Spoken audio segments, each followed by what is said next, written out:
Hello friends, let us now learn some important points about the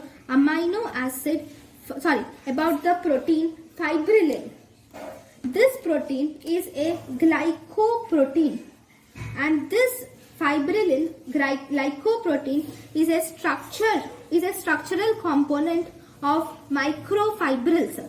Microfibrils contain this fibrillin glycoprotein. It is secreted by the fibroblasts will secrete this fibrillin, and this is one of the component of extracellular matrix. Then this fibrillin is of mainly two types. We have fibrillin 1 and fibrillin 2. Right? This fibrillin 1 is most common when compared to fibrillin 2. Fibrillin 1 mutation on chromosome 15 results in Marfan syndrome. And this mutation of fibrillin 1 is also associated with acromicric dysplasia, or we can also call it as giliophysis dysplasia.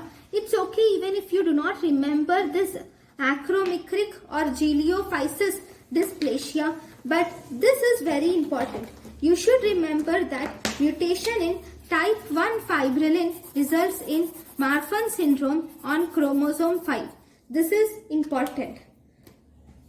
Then chromosome 15. Then in fibrillin 2, mutation of this fibrillin 2 on chromosome 5 results in congenital contracture arachidoctalis.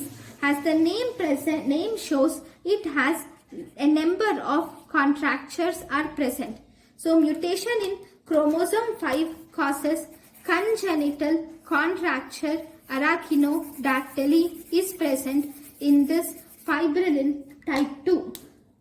Right? So this is about fibrillin. Thank you guys for watching my lecture. Thank you.